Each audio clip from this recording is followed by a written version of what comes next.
Hello दोस्तों, MJCC social में आप सभी का स्वागत है। आज के दिन लेकर आए हैं लेक्चर नंबर 8वां है दोस्तों। लेसन का नाम है समतल पृष्ठों पर प्रकाश का परावर्तन, reflection of light on plane surface. Class 10th का लेसन नंबर 1 है और लेक्चर नंबर 8वां है दोस्तों। तो इस 8वें वाले दोस्तों में कंपोजर मेसन सर हैं दोस्तों। अब हम पढ़ते हैं प्रतिबिंब के बारे में। प्रतिबिंब किसे कहते हैं दोस्तों? इमेजिन किसे कहते हैं, इमेज किसे कहते हैं, प्रतिबिंब किसे कहते हैं? तो किसी दर्पण पर बनी हुई आकृति को उस वस्तु का प्रतिबिंब कहते हैं। मान लीजिए कोई दर्पण है, इस दर्पण में, ये दर्पण है, इस दर्पण में मेरी जो आकृति बनेगी उसी को कहेंगे हम प्रतिबिंब। तो किसी भी दर्पण में किसी वस्तु की बनी हुई आकृति को उस वस्तु का हम दर्पण कहते हैं। दोस्तों दर्पण किसे कहते हैं? किसी दर्पण में किसी वस्तु की बनी हुई आकृति को उस वस्तु का दर्पण कहते हैं दोस्तों। इमेजिन 2 टाइप्स, 2 प्रकार के इमेजिन यानी दर्पण में जो प्रतिबिंब बनता है वो 2 प्रकार का होता है। पहला है वास्तविक प्रतिबिंब, दूसरा है आभासी प्रतिबिंब। वास्तविक प्रतिबिंब और आभासी प्रतिबिंब दोस्तों। तो वास्तविक प्रतिबिंब को हम रियल इमेज कहते हैं। किसे रियल इमेज कहते हैं? किसी बिंदु से किसी वस्तु से चलने वाली प्रकाश की किरणें। कोई बिंदु होगा, मान लीजिए ये बिंदु है, इस बिंदु से यहाँ पर कोई वस्तु रखेंगे, इस बिंदु से किसी वस्तु के चलने वाली प्रकाश की किरणें परावर्तन के पश्चात जिस बिंदु पर वास्तव रूप में मिलती हैं। मतलब कहने का हमारा यहाँ है दोस्तों कि किसी बिंदु से किसी वस्तु से चलने वाली प्रकाश की किरणें परावर्तन के पश्चात किसी दूसरे बिंदु पर वास्तव में मिलती हैं, तो उसे हम कहते हैं वास्तविक प्रतिबिंब, रियल इमेज कहते हैं। मान लीजिए कि यहाँ पर कोई एक वस्तु है, इस वस्तु का जहाँ पर रखी है वहाँ एक बिंदु है, उस बिंदु से इस वस्तु की चलने वाली प्रकाश की किरणें जब आकर टकराएंगी किसी दर्पण में, टकराने के पश्चात किसी दूसरे बिंदु पर जाकर के मिलेंगी। तो अगर एक बिंदु से किसी वस्तु के चलने की प्रकाश की किरणें परावर्तन के पश्चात किसी दूसरे बिंदु पर वास्तव में रियल में मिलती हैं, तो उसे कहते हैं वास्तविक प्रतिबिंब, रियल इमेज। तो किसी बिंदु से किसी वस्तु से चलने वाली प्रकाश की किरणें परावर्तन के पश्चात किसी दूसरे बिंदु पर वास्तव में रियल में मिलती हैं, तो उसे कहते हैं हम वास्तविक प्रतिबिंब, रियल इमेज कहते हैं दोस्तों। अगला है आभासी प्रतिबिंब। आभासी मतलब होता है वर्चुअल इमेज यानी काल्पनिक प्रतिबिंब बनना। काल्पनिक प्रतिबिंब किसे कहते हैं दोस्तों?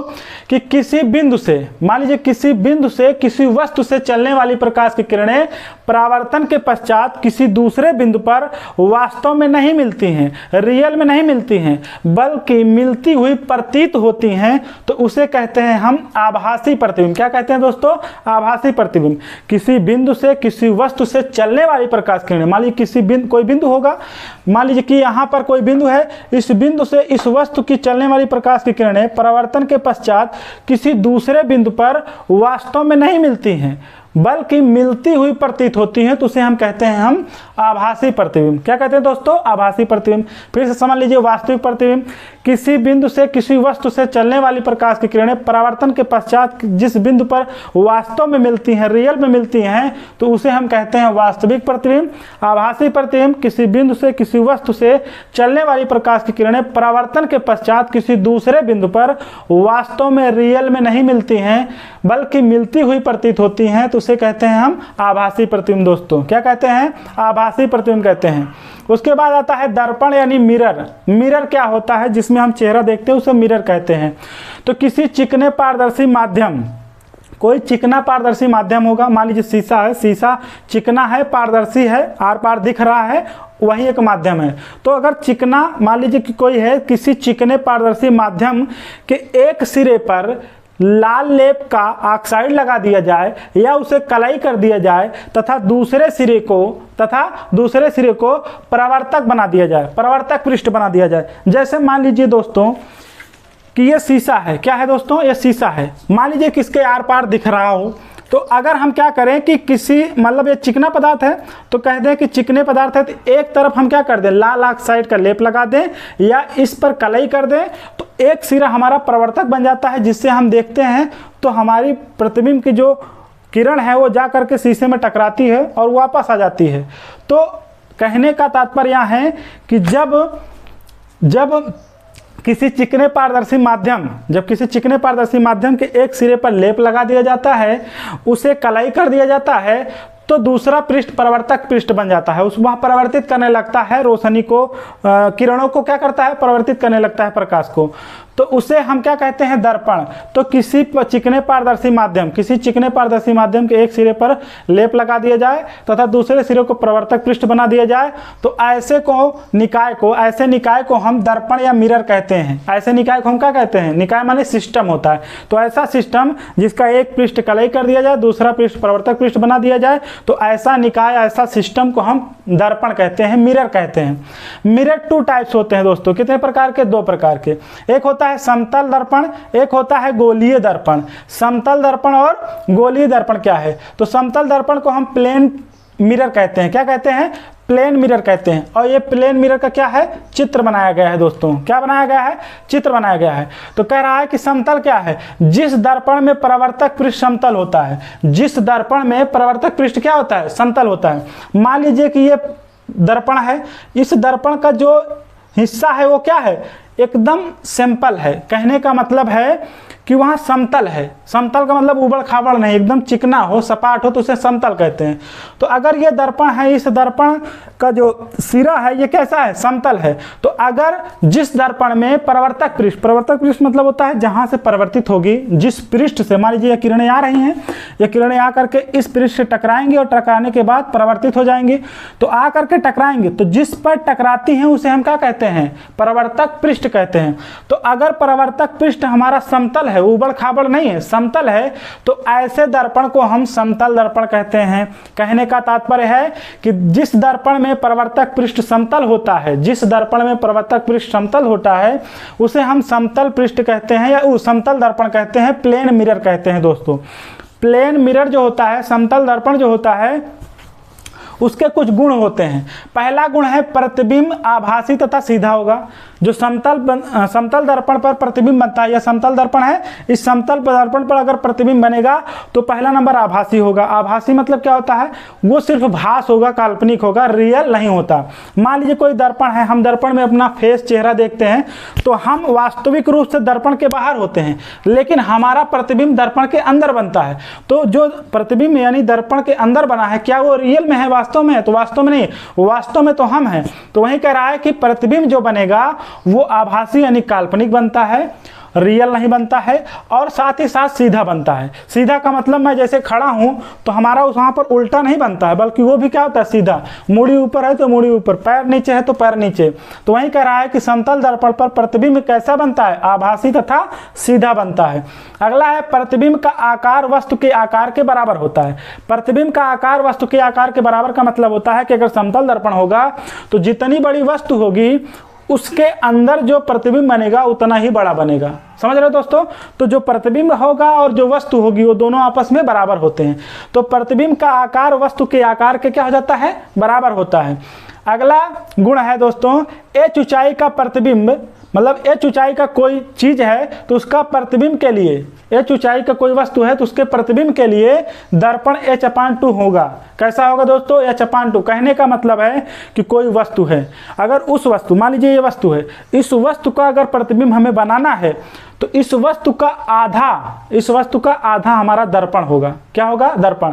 दर्पण का आकार कैसा हो, कितना बड़ा होगा, अगर ये मान लीजिए कि 5 सेंटीमीटर है तो 2.5 सेंटीमीटर का हमारा क्या बनेगा, दर्पण होना चाहिए। तो वही कह रहा है कि एच ऊंचाई का अगर कोई चीज या कोई वस्तु या कोई व्यक्ति एच ऊंचाई का है और उसका प्रतिबिंब हमें पूरा दर्पण में चाहिए कि भैया उसका पूरा शरीर उस दर्पण में आ जाए, तो इसके लिए एच ऊंचाई का अगर कोई वस्तु है या व्यक्ति है तो उसका आधा मिरर होना चाहिए। अगर 12 फीट का कोई व्यक्ति है तो उसका पूरा प्रतिबिंब उस दर्पण में तभी आएगा जब उसका 6 फीट का दर्पण होगा। ठीक है दोस्तों? तो एच ऊंचाई का प्रतिबिंब पाने के लिए हमें हाफ दर्पण लाना पड़ेगा, उसका आधा दर्पण लाना पड़ता है। अगला गुण दिया है, वस्तु तथा प्रतिबिंब को मिलाने वाली रेखा। अगर वस्तु है और प्रतिबिंब है, तो वस्तु मान लीजिए यहाँ पर है और उसके बाद यहाँ से प्रतिबिंब आ रहा है, तो वस्तु और प्रतिबिंब को मिलाने वाली रेखा को हम क्या कहते हैं, PM कहते हैं, यानी प्लेन मिरर कहते हैं। क्या कहते हैं दोस्तों? प्लेन मिरर कहते हैं। तो जितना आपतित हो रही है उतना ही परावर्तित हो रही है। तो वस्तु और प्रतिबिंब दोनों को मिलाने वाली रेखा क्या होती है? समतल पृष्ठ होता है।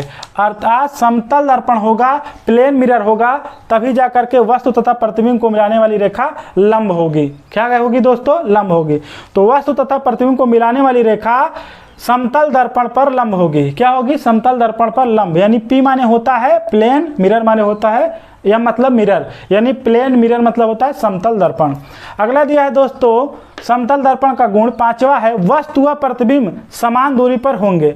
वस्तु और प्रतिबिंब कैसे होंगे? समान दूरी पर। कहने का इसका मतलब यह है कि अगर हम जितना दर्पण के पास होंगे, दर्पण में प्रतिबिंब उतना ही पास होगा, और दर्पण से हम जितना दूर जाएंगे, दर्पण में हमारा प्रतिबिंब उतना ही दूर जाएगा। कहने का तात्पर्य है, अगर मान लीजिए कि हमारा बोर्ड एक दर्पण है, तो हम जितना दर्पण के पास आएंगे तो उसके अंदर जो प्रतिबिंब होगा उतना ही दर्पण के आगे आएगा।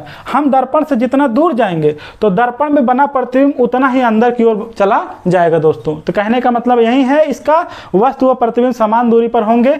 अगर दर्पण है तो दर्पण के अगर हम पास होंगे तो प्रतिबिंब भी पास होगा। अगर हम दर्पण के दूर जाएंगे तो प्रतिबिंब भी क्या होगा? दर्पण के अंदर दूर जाता दिखाई देगा दोस्तों। उसके बाद हमारा जो दर्पण था समतल दर्पण, हमने समतल दर्पण बता दिया। अगर समतल दर्पण किसे कहते हैं? चिकने पारदर्शी माध्यम के एक सिरे को कलई कर दिया जाए और दूसरे सिरे को क्या कर दिया जाए? परावर्तक पृष्ठ बना दिया जाए, तो ऐसे दर्पण को हम समतल दर्पण कहते हैं दोस्तों। ये कलई किया गया है दोस्तों, ये आपतित किरण है, परावर्तित किरण है, ये अभिलंब है। दर्पण का जो दूसरा हिस्सा है वो गोलीय दर्पण है। क्या है दोस्तों? गोलीय दर्पण किसे कहते हैं? तो हम कह सकते हैं कांच के खोखले गोले का भाग। मान लीजिए कांच हो, इतना बड़ा कांच है तो इसका हम गोल गोल काट लें, तो गोला आकार का अगर हम कांच काट लेते हैं तो कांच को काटने के बाद एक सिरे पर चांदी का लेप लगा दें या कलई कर दें तथा दूसरे सिरे को परावर्तक पृष्ठ बना दें। एक सिरे पर चांदी का लेप लगा दे, दूसरे सिरे पर क्या कर दे? परावर्तक पृष्ठ बना दे। तो किसी कांच के खोखले गोले के एक भाग पर, एक पृष्ठ पर चांदी का लेप लगा दे और दूसरे सिरे को परावर्तक पृष्ठ बना दे, तो ऐसे निकाय को, ऐसे सिस्टम को, ऐसी चीज़ों को हम गोलीय दर्पण कहते हैं।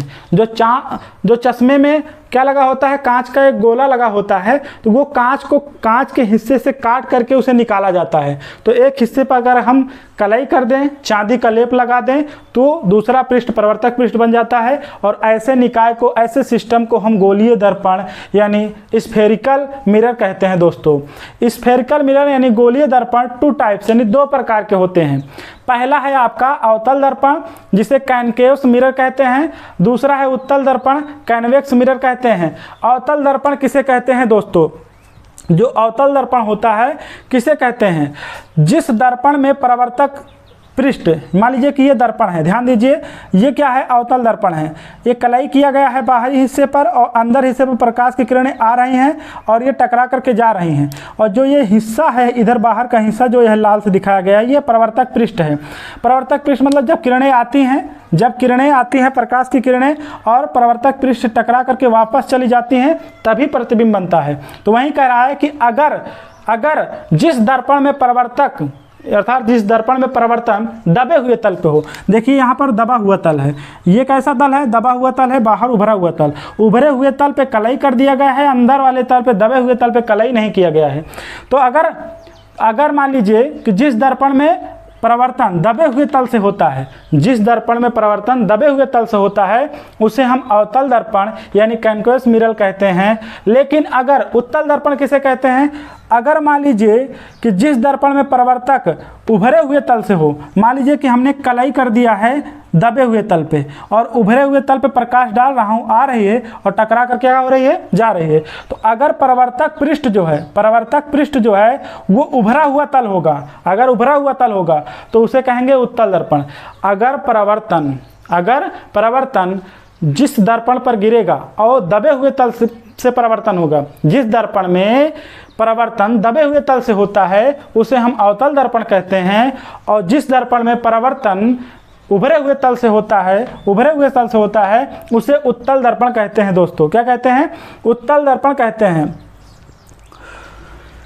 और पार्श्व उत्क्रमण क्या है दोस्तों? पार्श्व उत्क्रमण मतलब पार्श्व माने क्या होता है? साइड यानी बगल। पार्श्व माने क्या होता है? साइड या बगल। कह रहा है कि समतल दर्पण में पार्श्व बदलने की घटना, अगर समतल दर्पण है तो समतल दर्पण में पार्श्व बदलने की घटना को हम क्या कहते हैं? पार्श्व उत्क्रमण। यानी समतल दर्पण में पार्श्व बदलने की घटना को हम पार्श्व उत्क्रमण कहते हैं, पार्श्व उत्क्रमण कहते हैं। कहने का मतलब है कि साइड यानी बगल।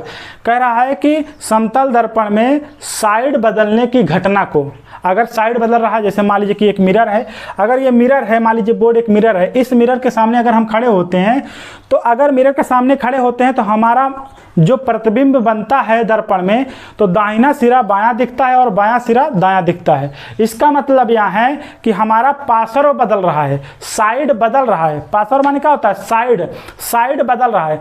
तो जिस मतलब कह रहा है कि जिस दर्पण में यानी समतल दर्पण में पार्श्व बदलने अर्थात साइड बदलने की घटना को हम क्या कहते हैं? पार्श्व उत्क्रमण कहते हैं। क्या कहते हैं दोस्तों? पार्श्व उत्क्रमण कहते हैं, लेटरल इन्वर्सेशन कहते हैं, पार्श्व उत्क्रमण कहते हैं। इसमें क्या होता है? साइड बदल जाता है, दाहिना सिरा बायां दिखने लगता है प्रतिबिंब में और बायां सिरा दायां दिखने लगता है प्रतिबिंब में। ठीक है दोस्तों, तो हमने बताया था वास्तविक प्रतिबिंब और आभासी प्रतिबिंब। वास्तविक प्रतिबिंब क्या होता है? किसी बिंदु से किसी वस्तु से चलने वाली प्रकाश की किरणें परावर्तन के पश्चात किसी दूसरे बिंदु पर वास्तव में मिलती हैं, तो उसे कहते हैं हम वास्तविक प्रतिबिंब। वास्तविक प्रतिबिंब का जो प्रतिबिंब होता है वो पर्दे पर देखा जा सकता है दोस्तों, पर्दे पर देखा जा सकता है। वास्तविक प्रतिबिंब का प्रतिबिंब जो है पर्दे पर देखा जा सकता है। लेकिन आभासी प्रतिबिंब किसी बिंदु से किसी वस्तु से चलने वाली प्रकाश किरणें, किसी बिंदु से किसी वस्तु से चलने वाली प्रकाश की किरणें परावर्तन के पश्चात किसी दूसरे बिंदु पर वास्तव में या रियल में नहीं मिलती हैं, बल्कि मिलती हुई प्रतीत होती हैं, तो उसे हम आभासी प्रतिबिंब कहते हैं। और आभासी प्रतिबिंब जो होता है, प्रतिबिंब को पर्दे पर देखा नहीं जा सकता है। लेकिन प्रतिबिंब, आभासी प्रतिबिंब का पर्दे पर प्रतिबिंब नहीं देखा जा सकता है, लेकिन इसकी फोटो खींची जा सकती है दोस्तों।